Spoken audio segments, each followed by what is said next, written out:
más de 2/3 de las importaciones.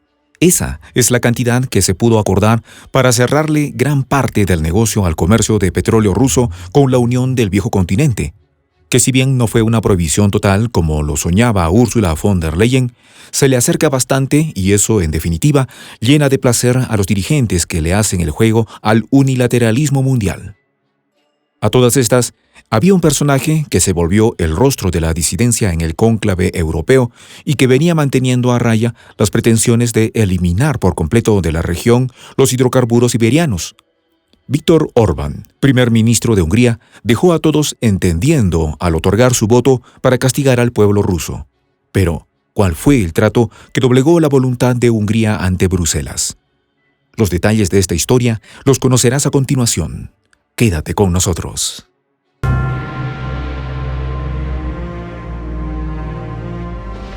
Voz de la Patria Grande.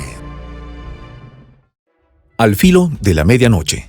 Ese fue el momento en el que se lograron llegar a un acuerdo los mandatarios de la Unión Europea, que tienen casi un mes tratando de homogeneizar los heterogéneos y establecer una fuerte sanción que aspiran ellos haga temblar al líder ruso y deje la economía del país euroasiático por los suelos.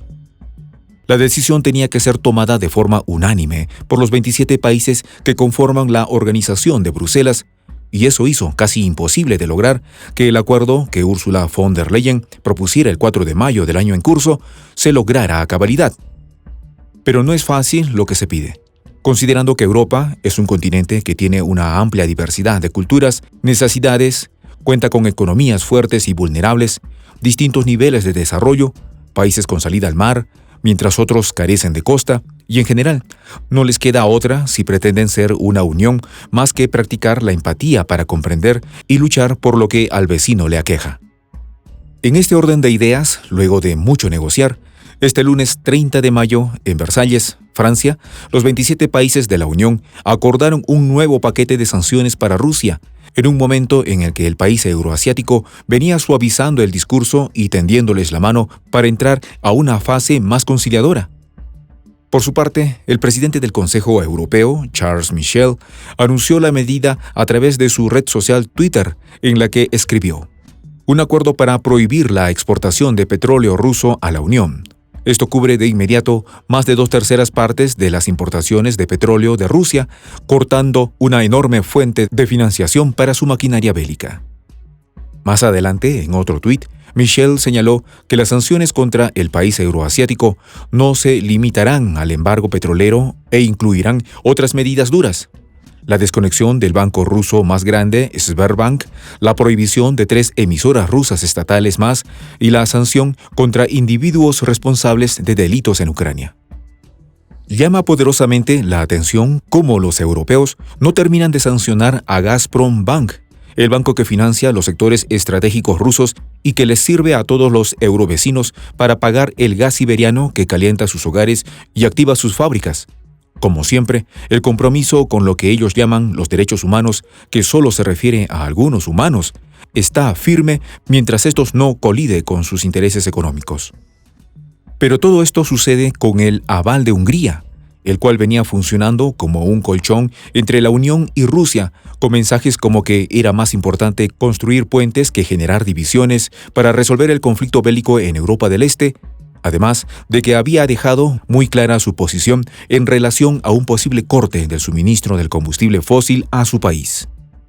Como una bomba atómica, así describe el primer ministro Viktor Orbán el efecto que tendría el corte del petróleo ruso para su economía, por lo que Hungría, un país sin acceso al mar, viene bloqueando estas nuevas sanciones ya que depende del petróleo ruso que le llega a través del oleoducto de Druzhba, que suministra el 65% de su consumo.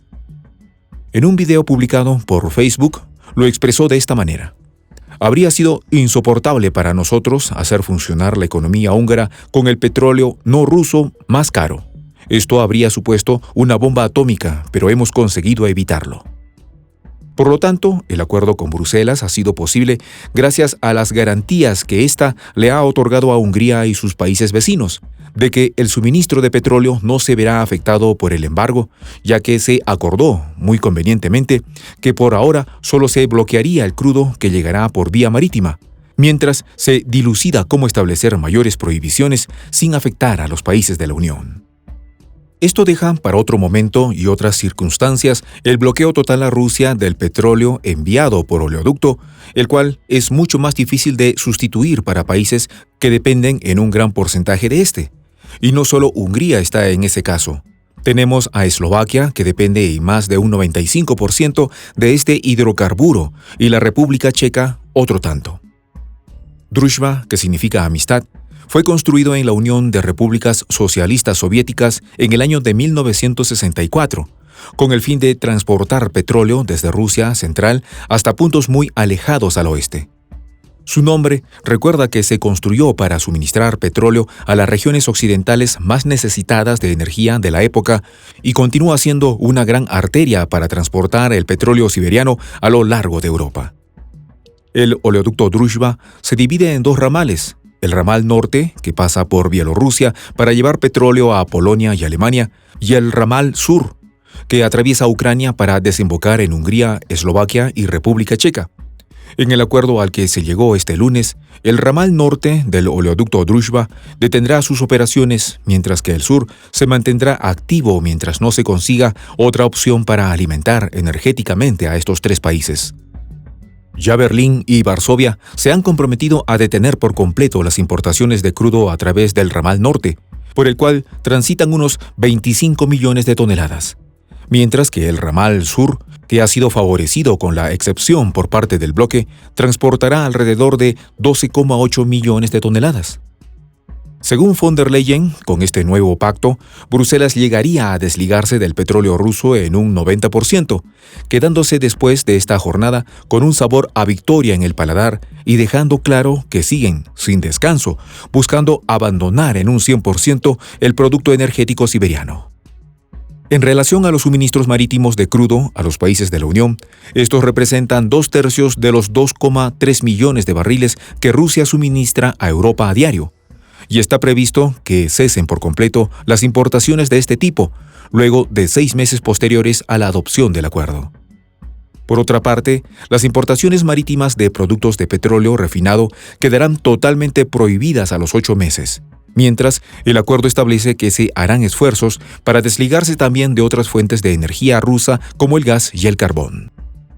La presidenta de la Comisión Europea expresó que para lograr una independencia total de los productos energéticos euroasiáticos es imperativo diversificar las importaciones de combustible, así como invertir masivamente en energías renovables, mientras se insiste en ahorrar energía, que es algo que la población europea tendrá que comenzar a digerir.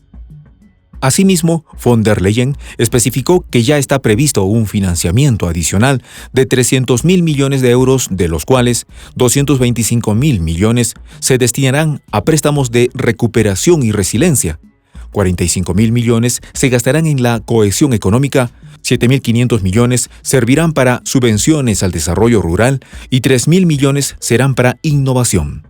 Por último, se establecieron 20.000 millones de euros para conformar la reserva de estabilidad del mercado. La verdad es que para la Unión del Viejo Continente, en este punto, los detalles técnicos están por ser pulidos, pero están que no se aguantan sus emociones al haber logrado un consenso, puesto que si miramos declaraciones de días anteriores, eran bastante grises y poco esperanzadoras en relación a sus planes contra el país más grande del mundo. El acuerdo deja establecido, como muy importante, que se deben manejar mecanismos de solidaridad entre socios europeos y cito: en caso de interrupción repentina del suministro, esto es visto como una posibilidad, tanto si Rusia decide cortar el suministro a Hungría, Eslovaquia y República Checa en represalia por las sanciones aprobadas o incluso si llegara a haber algún contratiempo técnico con el oleoducto que lo surte. Por otra parte, existen 3 preocupaciones vitales que deben ser aclaradas aún. Primero, se encuentran los plazos de la excepción temporal para los oleoductos, mismos que no habían sido fijados. ¿Cuáles son los países que finalmente podrán acogerse a ella y en qué condiciones? Y por último, las garantías que deben regir el pacto para que las excepciones no terminen debilitándolo. Una sombra que recorre el acuerdo de Bruselas es la tentación a la que pueden quedar sujetos los países exceptuados de la prohibición al seguir recibiendo petróleo barato ruso, de revender a países de la eurozona que ya se han acogido al embargo y que como consecuencia estarían supliendo este faltante con hidrocarburos de mayor costo. La pregunta es, ¿extrañarán a Rusia cuando sus billeteras comiencen a vaciarse? ¿Hungría será motivo de envidia al pertenecer a la Unión sin dejar de recibir petróleo a bajo costo? Soy el Juan José del Castillo, director del canal Prensa Alternativa. Si quieres ser parte de la comunidad de la Patria Grande, suscríbete a nuestro canal. Si es que quieres que te lleguen las notificaciones cada vez que subimos un video, activa la campanita. Si quieres apoyar a nuestro canal económicamente, puedes hacerlo a través de PayPal. El enlace está en la descripción del video. A nombre del equipo de Prensa Alternativa, me despido con esta expresión en el quechua milenario, Tupananchis Kama, cuya traducción es hasta volvernos a encontrar.